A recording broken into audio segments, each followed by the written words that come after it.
Hey there, I'm Steve, and welcome to Jamsin Entertainment. And welcome to the conversation.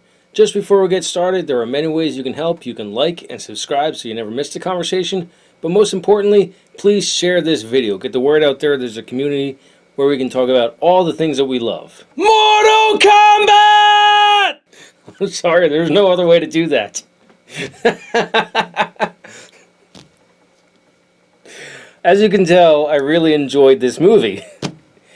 Which is a really nice change after two stinkers.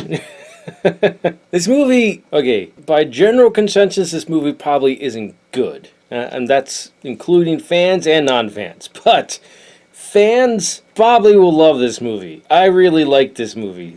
Not love, but liked. It has some issues, but overall, it's a really good movie. And talking to some friends from work and my speculation, it's basically the 90s version, but rated R. And that's all we wanted back in the 90s. It took us, 26 something years to get a really good Mortal Kombat movie, and now we got it. Now, two great things about this movie. Ton of Easter eggs, and it knows not to take itself seriously. I don't think this movie would have worked if it tried to take itself seriously. It knows it's a stupid, fighting, gory movie. If people really knew what they were doing when they made this one. I think they did back in the 90s as well.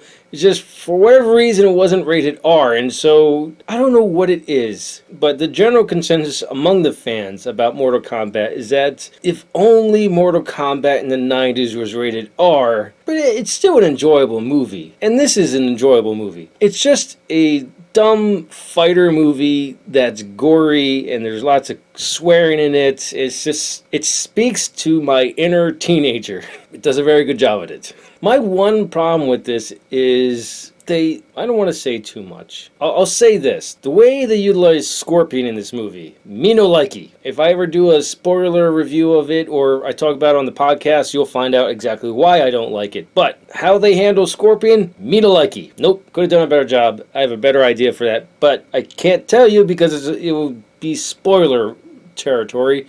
I don't want to spoil this movie for you. Even though it's Mortal Kombat, you can figure it out, but just in case, I still don't want to spoil it for you. So, for those of you who don't know what Mortal Kombat is, there is a tournament, and this tournament is for control of the world. Very old trope, heavily utilized back in the 90s. Haven't really seen it recently, not to this extent anyway. Shang Tsung is the main villain. There's a bunch of minions that he has that are really cool, notably Sub-Zero. And in this one, okay, admittedly, little side notes, I know very little about the actual mythos of Mortal Kombat, but I do know the rivalry between Scorpion and Sub-Zero. That's in this movie. So, to really sum up this movie, it's the tournament as the A plot and Sub-Zero versus Scorpion as the B plot. And it works out pretty good. The way they set up that rivalry is in the first 5 minutes of the movie, it's done very, very well. I really liked it. And when it got to modern day, I thought we were in for trouble. And I'm glad I was wrong about that. I thought okay, so the one character, what's his name? I don't remember his name. But he's the audience, basically.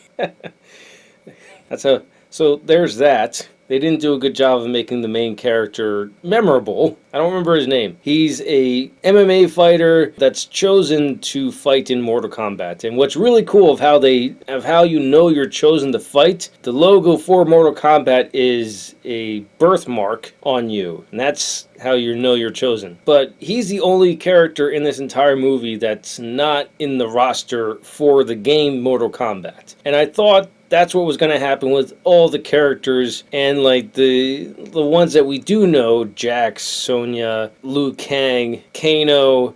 I thought they would all be like side characters or like they're like mini bosses or something like that. No, they actually are in the story. They're part of it. They are main characters. And MMA guy is just the audience. He's there to, I guess, to help people who aren't familiar with Mortal Kombat. He's there for them. He's not there for people like me that grew up with it. Even though I'm not the hardest of core fans, I do love Mortal Kombat, but thankfully we didn't get like all these no-name fighters. No, we have one no-name fighter that works. Now, because of how they utilize Scorpion in this, the ending, it just could have been better. But I can't tell you how it could have been better because it would be a spoiler, and it's just, maybe I'll make a spoiler review. I don't know. Maybe it'll be a podcast. You'll find out when I find out. Those are my thoughts on Mortal Kombat. So let me know your thoughts in the comments below on this Mortal Kombat, the original Mortal Kombat movie, and Mortal Kombat Annihilation. I've not seen Annihilation, but I've seen reviews of it, and it will probably fall under my don't bother, so I'm not going to bother. But let me know your thoughts on Annihilation anyway. Maybe you actually enjoyed it. And what's your experience with Mortal Kombat? If you like what you saw, like it. If you think other people like it, share it. If you really liked it, hit the subscribe button. Thank you for watching and live your imagination.